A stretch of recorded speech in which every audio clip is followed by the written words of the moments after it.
자, 우리 같이 말씀 보도록 할까요? 오늘 우리에게 주신 하나님 말씀은 시편 1편 우리 1절에서 6절입니다. 오늘 우리에게 주시는 하나님 말씀은 우리 시편 1편 우리 1절에서 우리 6절입니다.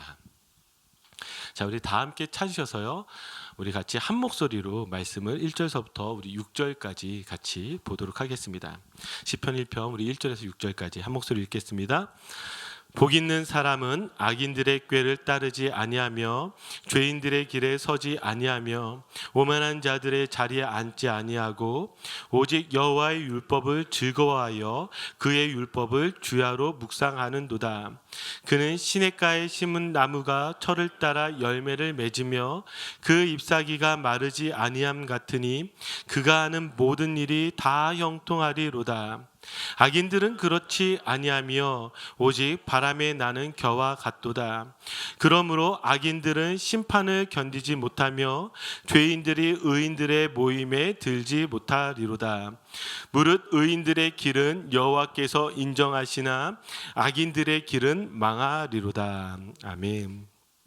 자, 우리 시편 1편 말씀 보면은요, 이렇게 말씀이 시작합니다. 복 있는 사람은, 저희가 성경을 가만히 보면 사실 성경에서 복 받아라 이렇게 직접적으로 저희에게 표현된 구절이 없어요. 이왕이면 하나님이 우리에게 복 받아라 이렇게 이야기를 하면 좋은데 그렇게 표현된 것이 없습니다. 그리고 저희가 기억해야 되는 건 무엇이냐면, 사실은 우리가 생각하고 있는 복과 성경에서 말하고 있는 복은 차이가 큽니다. 우리가 생각하는 복은 이 한자어를 좀 생각을 해보면 저희가 더 쉽게 이해할 수가 있는데, 이 한자어의 복자는요, 보이시와 채울복자가 합쳐진 것입니다. 그러면 이 보이시와 채울복이 합쳐져서 어떤 의미를 가냐면, 왜 우리가 제사를 드리면 우리 신이나 혹은 우리 귀신 혹은 조상들에게 이렇게 제사를 드리면 그 음식과 술을 가득 채우잖아요. 그 가득 채우는 게 무엇이죠? 이거를 채워서 우리 조상이 혹은 우리 귀신이, 하여튼 여러 신이 이걸 와서 비우고 여기에 복으로 채워달라고 하는 것이죠. 그러니까 우리가 생각하는, 우리가 일반적으로 우리 안에 이미 들어와 있는 이 복의 개념 무엇이냐면, 한 신이 나를 와서 채워주기를 바라는 것이 바로 우리가 생각하는 복입니다. 자, 그런데 성경에서 이 복은요, 특별히 히브리어로 보시면 두 가지 단어로 사용을 하고 있습니다. 첫 번째 단어는 무엇이냐면 바라크이고요. 두 번째 단어는 아샤르입니다. 여러분들이 읽은 이 복 있는 사람이 아샤르라는 단어인데, 이건 제가 조금 이따 설명을 하도록 하고요. 이 바라크라는 이 단어는, 왜 여러분 우리 창세기 말씀 이렇게 보시면 하나님이 이 땅을 창조하시고 복을 주시잖아요. 그런데 누구에게 복을 주냐면 이 땅 모두에게 복을 주신 것이 아니라 동물들을 지으시고 또 사람을 지으시고 동일하게 뭐라고 표현하냐면 복을 주시어, 그 다음에 나오는 표현이 생육하고 번성하여 땅에 충만하라. 그러면 우리가 여기에서 알게 되는 그 복은 무엇이냐면, 하나님이 이 땅에 우리들에게 복을 주셨다는 건 무엇이에요? 지금 우리의 생명과 연결이 되어진 거예요. 그래서 성경적인 복의 정확한 그 기원을 보면 이 복이 어떤 의미를 가지고 있냐면 우리들의 생명과 연결되어져 있어요. 그래서 성경에서 복 하면 우리가 생각하듯이 내 인생에 부족한 것들을 채워주시고가 그 복이 아니라 무엇이에요? 하나님으로부터 내 생명이 온전하여져서 이 땅 가운데 내가 정말 사람답게 사는 거, 생육하고 번성하고 충만하게 살 수 있는 거, 그게 바로 성경적인 복의 개념인 것이죠. 자, 그런데 이 바라크만 이야기하지 않고요, 오늘 본문에는 뭐라고 이야기하냐면 이 아샤르라는 단어를 가지고 복에 대해서 이야기해요. 그럼 이 아샤르라는 단어는 어떤 단어이냐면, 이 단어는 6절을 통해서 우리가 좀 더 분명하게 알 수가 있는데, 자, 우리 한번 6절 말씀 한번 같이 읽어볼까요? 시작. 무릇 의인들의 길은 여호와께서 인정하시나 악인들의 길은 망하리로다. 아멘. 뭐라고요? 의인들의 길은 여호와께서 인정하시나 악인들의 길은 망하리로다. 이게 바로 복 있는 사람이에요. 그럼 이 둘 중에 복 있는 사람이 어떤 사람인 거예요? 여호와께서 인정하시는 의인들의 길 아니겠습니까? 그래서 이 아샤르라는 단어를 사용하면은요, 이 아샤르는요, 하나님과의 관계 속에서 무엇을 선택하느냐. 그래서 하나님을 선택하는 것이 복이라고 이야기를 하는 거예요. 그래서 복 있는 사람은 이 아샤르 하면 어떻게 되는 거예요? 자기가 복을 만들어갈 수 있는 거예요. 무엇을 통해서? 하나님을 선택하는 것을 통해서. 그래서 우리 그리스도인들은 항상 늘 기억하셔야 되는 게 무엇이냐면 우리는 이미 복받은 사람이에요. 무엇을 통해서? 예수 그리스도 통해서. 예수 그리스도께서 우리에게 영원한 생명 주셨잖아요. 이미 복받은 사람이에요. 그런데 우리가 이 복받은 사람으로서 이 땅 가운데 복받은 사람답게 살아가는 그 복은 무엇이냐면 아샤르예요. 그래서 내가 아샤르 하는 사람이 내 삶이 어떻게 될지가 결정되어지는 것이죠. 이게 중요합니다. 자, 이걸 좀 더 설명하기 위해서 한 영화를 좀 소개할 필요가 있을 것 같은데요. 제가 제 인생에 정말 좋아하는 세 영화가 있는데 그 중에 하나가 무엇이냐면 이 행복을 찾아서라는 영화입니다. 저는 아마 제가 본 영화 중에서 제일 많이 울었던 영화인 것 같아요. 이게 2006년도에 나왔거든요. 아마 이 영화를 본 아빠들 혹은 엄마들, 특히 아빠들은 좀 이해하실 텐데 안 보신 분들은 올겨울 여러분들에게 아주 강하게 추천하는 최고의 영화 한번 꼭 보세요. 2006년도에 제가 저희 첫째 아들을 낳았거든요. 그리고 이게 그해 겨울에 나왔으니까 여기 나와 있는 이 크리스라는 사람이 사실은 의료기계 판매원인데 이 의료기계가 상당히 비싸니까 잘 팔 수가 없었어요. 그래서 무엇이죠? 쫄딱 망하게 되죠. 그래서 아내에게도 쫓겨나게 되고 결국 아들하고 둘이 길거리로 나와 지내게 되죠.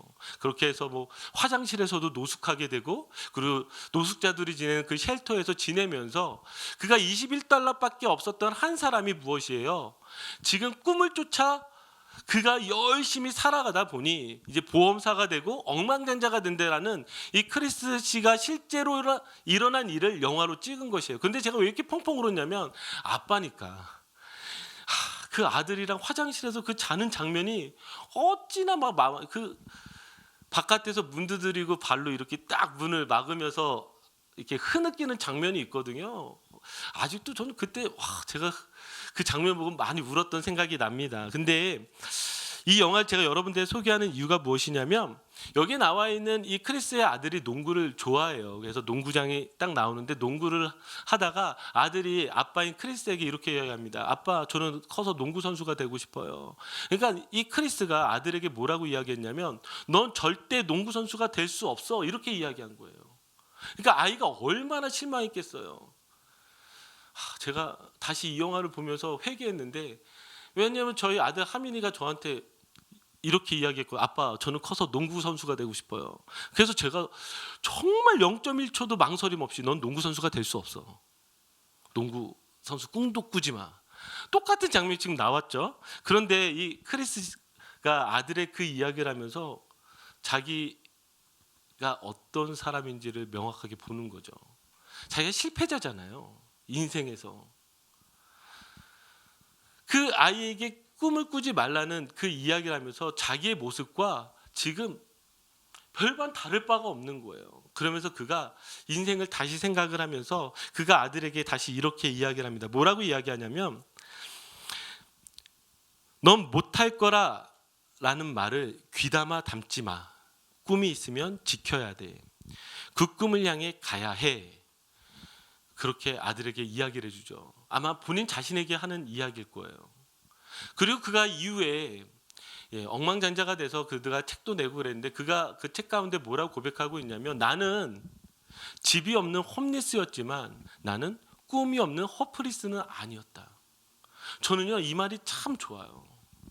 집이 없는 홈리스였을지 모르지만 나는 한 번도 내가 꿈꾸는 것을 포기하지 않았다라는 거예요. 결국 그는요 무엇이죠? 그가 꿈꾸는 것을 향해서 나아갈 수가 있었죠. 뭐예요? 자기의 인생을 바꾼 것이죠. 자, 여기에 보시면 이 영화 포스터 제목을 보시면 뭐 철자 하나가 틀린 게 보이세요? 왜 해피니스에서 이 Y자가 틀렸다라는 게 여러분 보이시죠? 원래 여기 Y가 아니라 I로 바꿔야 되는데 여기에 지금 이 장면을 보시면 이 아들이 다니는 이 유치원 벽에 이렇게 써져 있는 거예요. 해피니스. 이걸 보면서 이 크리스가 이 철자를 바꿔줍니다. 어떻게 바꿔주냐면 Y를 I로 바꿔주면서 뭐라고 이야기하냐면 우리는 왜 행복하지 않냐고 묻지만 행복이라는 것은 I, 내가 만들어 가야 하는 것이다. 여러분 이거에 대해서 어떻게 생각하세요? 저는요, 그리스도인이라면 우리의 인생의 이 아샤르도 똑같은 것을 이야기하고 있습니다. 하나님이 주시는 복은요, 우리가 선택하는 삶을 통해서 하나님의 복이 이루어져요. 잘 기억하세요. 우리는 늘 복을 채워주세요, 채워주세요. 이런 한국적인 사고 가운데 여러분들이 들어가지 마시고 성경적인 사고로 가지고 살아가신다면 내가 하나님과 이 땅 가운데 동행하는 것을 통해서 이 땅에서 하나님의 복을 이루면서 살아가는 것이 성경에서 말하는 아샤르의 복이라는 것이죠. 저는 여러분을 이렇게 축복하고 싶습니다. 아멘. 여러분들의 인생이요, 그렇게 되어지셔야 돼요. 자, 이 아샤르의 복을 가지고 있는 사람에게 어떤 일이 일어나냐면 3절에 이렇게 이야기를 합니다. 자, 우리 한번 3절 말씀 같이 읽어보겠습니다. 읽어볼까요? 그는 시냇가에 심은 나무가 철을 따라 열매를 맺으며 그 잎사귀가 마르지 아니함 같으니 그가 하는 모든 일이 다 형통하리로다. 아멘. 너무 좋지 않습니까? 뭐라 표현하냐면 시냇가에 심은 나무가 철을 따라 뭐예요? 열매를 맺고 그 잎사귀가 마르지 아니함 같이 너희들의 모든 일들이 형통할 것이라고 이야기해줘요. 우리는 이 말씀이 사실은 이 캘리포니아 살다 보니까 좀 더 잘 와닿는 것 같아요. 왜? 우리가 조금만 저희가 살고 있는 곳을 벗어나면 광야이잖아요. 그런데 이 광야를 지나갈 때마다 참 신기한 건 무엇이냐면 물이 있는 곳은 나무가 있어요. 그렇죠? 물이 없는 곳은 나무가 없어요. 근데 물이 있는 곳마다 나무가 있어요. 그리고 물이 있는 곳마다 잎사귀가 푸르러요. 근데 물이 없는 곳마다 무엇이죠? 다 줄기까지 메말라 버려 있지 않습니까? 그러니까 이 물이라는 것이 얼마나 중요한지 알 수 있죠.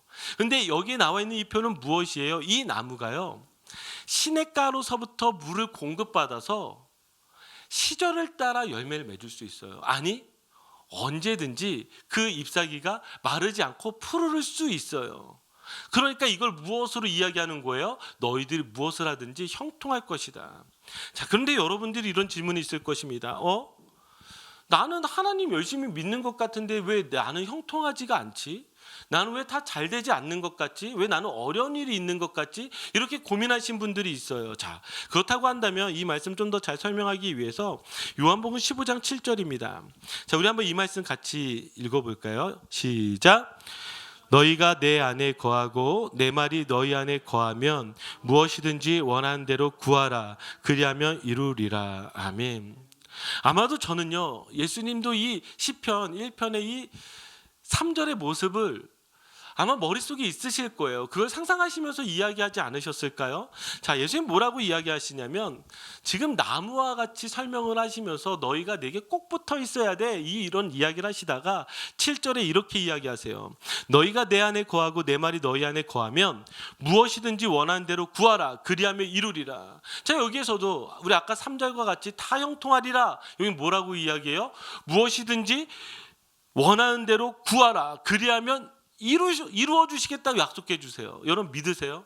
정말 그럴까요?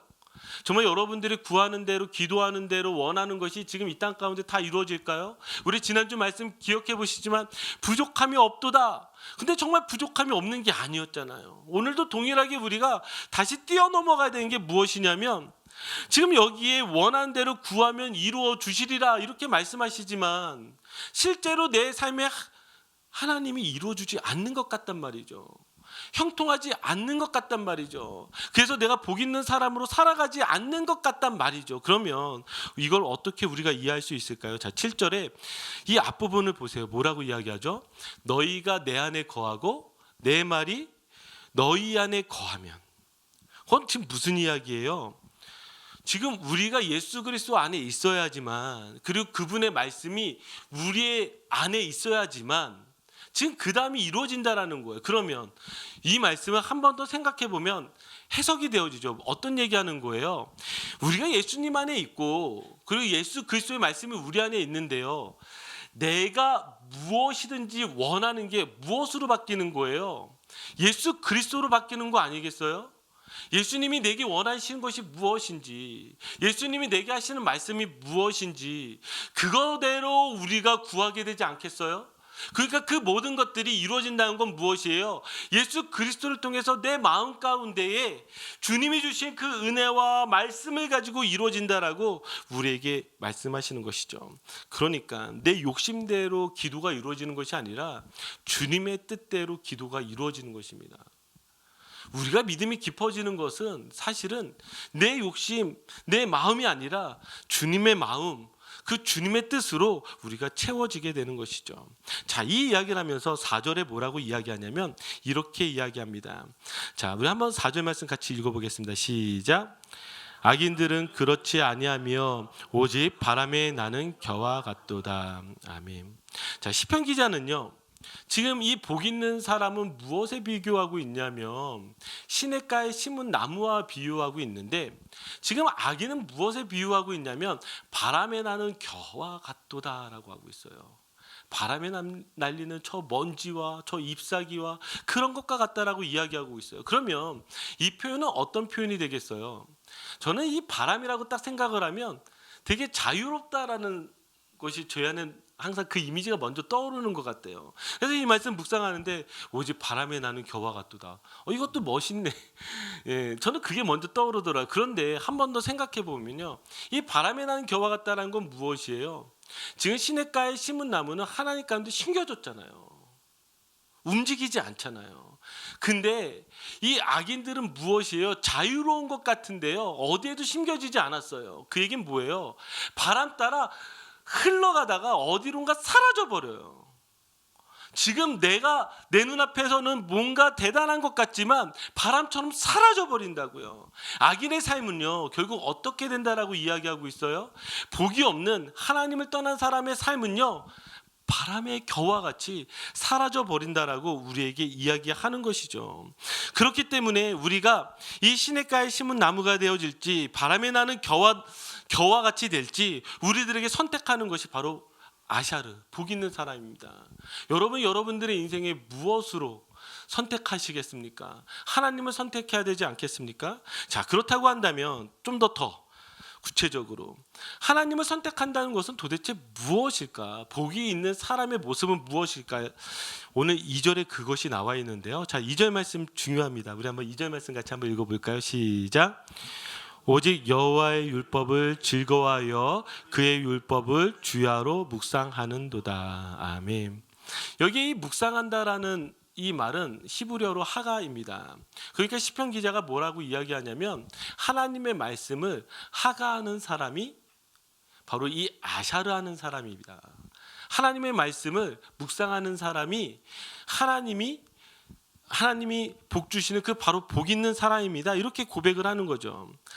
제가 예전에 이렇게 말씀을 가지고 공부를 할 때 이 하가라는 단어가 사실 저한테는 그렇게 쉽진 않았어요. 이 하가라는 단어는요, 우리가 생각하듯이 깊게 생각하다 혹은 조용하게 무언가를 생각하다, 뭐 이런 의미가 아니에요. 사실은 우리가 성경에서 말하고 있는 이 묵상은 우리가 영어적인 표현과 같이 무엇을 조용하게, 고요하게, 깊게 이런 표현은 사실은 아닙니다. 원어를 찾아봤을 때 어떤 의미가 있냐면요, 읊조리다, 되뇌이다, 말하다, 이런 의미가 있어요. 그래서 이 말을 좀 더 깊은 어원으로 가면 어떤 의미가 있냐면 으르렁거리다. 예, 일부에 저희 아들 하민이가 듣는데 제가 으르렁거리다니까 바로 젊은 세대들 으르렁 예, 아시죠? 엑소. 예, 바로 그게 떠오르나 봐요. 너무 좋아하더라고요. 왜 이상한 것과 연결하는지 잘 모르지만 어쨌든 으르렁거리다가 하가입니다. 그러면 이게 왜 이런 어떤 의미일까? 제가 그 의미를 잘 모를 때 제가 한 책에서 이 의미에 대해서 좀 더 깊게 알게 됐는데, 그 책이 무엇이냐면 유진 피터슨 목사님, 제가 유진 피터슨 목사님 상당히 좋아했었거든요. 그분이 쓴 책 중에 이 책을 먹으라라는 책이 있어요. 이 책을 먹으라.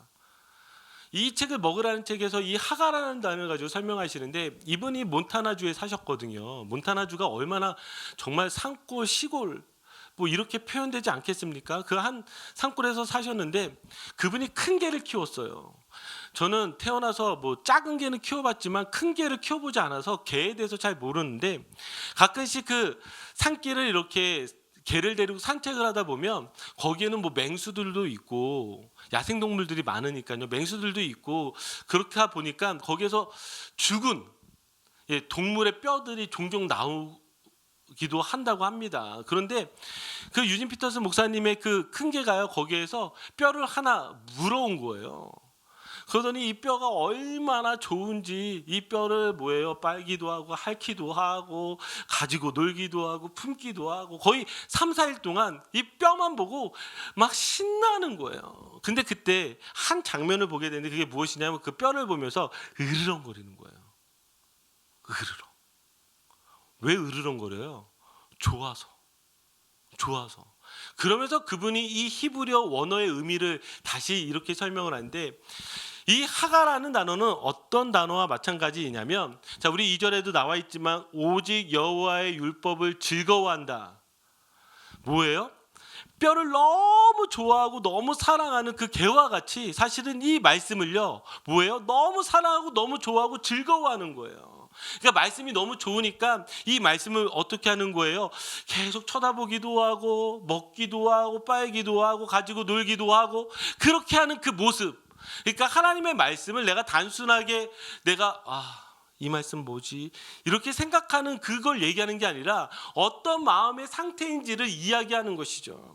제가 이러면서 다시 한번 이 말씀을 생각을 하다가 다시 한번 이 하가라는 단어에 어떤 의미가 있다고요? 읊조리다, 이야기하다, 말을 하다, 되뇌이다, 이런 뜻이 있다 그랬잖아요. 이 뜻과 연결이 돼서 한 가지를 찾았어요. 그게 뭐냐면, 복 있는 사람은 하가하는 것인데, 하가라는 것은 하나님의 말씀을 정말 사랑하는 거고 즐거워하는 거고, 한 가지 더 붙는 게 있다. 그게 무엇이냐? 바로 우리의 입술로 고백하는 것이다. 왜 제가 이야기를 하냐면, 여러분들의 마음을 지키려면 어떻게 해야 돼요? 마음이 지켜져요? 여러분들이 슬플 때 이 슬픈 마음을 어떻게 바꿀 수 있을까? 내가 절망에 있을 때 이 절망적인 마음을 어떻게 바꿀까? 여러분, 마음을 어떻게 지키죠? 성경은요, 마음을 지키는 것이 입술을 지키는 것이라고 이야기해요. 그러면 여기에 이 하가라는 단어는 어떤 뜻이 되겠어요? 내가 여호와의 말씀을요, 우리가 그냥 알듯이 내가 깊게 생각하고 끝내는 그걸 이야기하는 것이 아니라 내 입술로 끊임없이 고백하는 것을 이야기하는 거예요. 그러니까 유대인들은요, 이 구약 말씀을 받으면서 저희와는 다른 문화권이었잖아요. 그들은 성경책이 없었잖아요. 그들은 늘 머릿속에서 기억하여서 무엇을 했냐면 끊임없이 입술로 암송을 했어야 됐단 말이에요. 그렇다고 한다면 다시 이 말씀을 적용해서 여러분들에게 이야기하고 싶은 것이 무엇이냐면, 여러분들의 입술을요, 하나님의 말씀으로 여러분들이 바꾸시기 바라요. 그런 사람이 바로 복 있는 사람이라고 이야기를 하는 것이죠. 자, 그래서 제가 이것과 연결해 조금 보시면은요, 야고보서 3장 2절 8절. 자, 먼저 2절 말씀 보세요. 이 입에 대해서 뭐라고 이야기하냐면, 야고보서에서 야고보가 우리가 다 실수가 많으니 만일 말에 실수가 없는 자라면 곧 온전한 사람이라 능히 온몸도 굴레 씌우리라. 뭐라고요? 말에 실수가 없으면 온전한 사람이래요. 그러니까 이 입이요, 무엇과 어떻게 연결된지 알아요. 자, 그러면서 더 강하게 이야기하는 게 무엇이냐면 8절. 혀는 능히 길들일 사람이 없나니 쉬지 아니하는 악이요 죽이는 독이 가득한 것이라. 그러니까 이 입술이, 혀는 뭐예요? 지금 쉬지 않는 악이고 죽이는 독이 가득한 거래요. 그러니까 여러분들이 힘들 때 힘들다면 그 입대로 되는 거예요. 어려우면 어렵다 하면 그 입대로 되는 거예요. 저 사람 보고 저주를 품고 나쁜 말을 하게 되면 그 말이 그대로 되는 거예요. 지금 뭐라고 얘기해요? 혀가, 말이 이렇게 무서운 거예요. 그래서 우리에게 무엇을 하라고 그러는 거예요? 너의 입을 하나님의 말씀으로 채워가라고 이야기하지 않습니까? 그래서 디모데후서 2장 15절 16절에도요, 뭐라고 이야기를 하냐면, 자, 제가 읽어드릴게요. 바울이 지금 디모데에게 무엇이 중요한지를 이야기하는데, 너는 진리의 말씀을 옳게 분별하며 부끄러울 것이 없는 일꾼으로 인정된 자로 자신을 하나님 앞에 드리기를 힘쓰라. 그러면서 이렇게 이야기해. 16절. 망령되고 헛된 말을 버리라. 그들은 경건하지 아니하며 점점 나아가나니. 지금 가장 중요한 걸 이야기하려는데 뭐라고 이야기하냐면, 야, 너 입술에서 망령되고 헛된 말을 버려. 자꾸 너가 부정적으로 이야기하면 부정적으로 돼. 너가 자꾸 이 헛된 말들을 하게 되면 헛된 것으로 돼. 너의 입술을 하나님의 말씀으로 채워. 여러분들의 마음이 무너질 때, 여러분들의 상황이 힘들어질 때, 아니 여러분들이 끊임없이 부정적인 생각이 들 때, 여러분들의 입술로 하나님의 말씀을 끊임없이 채워가시기 바랍니다. 왜 저에게 감사 노트가 저는 올 한 해 너무 좋았는데 그게 왜 좋냐라고 저에게 물어보신다면, 이 입술의 훈련이 되더라고요. 안 되지만 감사하는 거, 안 되지만 내 입술을 하나님의 그 말씀으로 채우는 거, 그것이 되어지기 시작하니까요, 생각이 바뀌어지기 시작하고 마음이 바뀌어지기 시작하더라고요. 사랑하는 성도 여러분, 복 있는 사람은 어떤 사람입니까? 하나님의 말씀을 묵상하는 사람입니다. 그럼 그 입술을 무엇으로 채우는 거예요? 하나님의 말씀으로 채우는 것입니다. 그래서 하나님의 말씀으로 고백하는 것이죠. 자, 이 1절만 잠깐 보고 말씀을 연결해서 마무리 짓겠습니다. 자, 보세요. 1절에 복 있는 사람은 하면서 악인들이 어떤 사람이냐고 이야기하냐면, 악인들의 꾀를 따르지 아니하며 죄인들의 길에 서지 아니하며 오만한 자들의 자리에 앉지 아니한다고 이야기해요. 무슨 얘기예요? 악인들은 자기 꾀를 따라 살아요. 죄인들의 그 길에 그들과 어울려서 함께 노는 것을 너무나 좋아해요. 마지막 뭐요? 늘 하나님이 없기 때문에 교만해요. 거만해요. 이게 악인들의 모습이에요. 그러나 저희들은 어떤 사람들입니까? 저희는 이것을 쫓아가는 사람들이 아니라 하나님의 말씀을 붙잡고 살아가는 사람들 아니겠습니까? 여러분, 저는 여러분들 이 아샤르의 복으로 여러분들을 초대하겠습니다. 아샤르는요, 여러분들이 복을 만들어 가시는 거예요. 하나님이 여러분들에게 채워 가시는 그 복, 그 만들어 가시는 그 복을 누리시려면 여러분, 오늘 이 마지막 말씀, 여호와의 말씀을 하가하십시오. 입술로 여러분들에게 주신 그 말씀들을 하나씩 고백하십시오. 그러면 여러분들에게 이 놀라운 아샤르의 복이 일어나게 될 줄 믿습니다. 아멘. 우리 같이 기도합시다.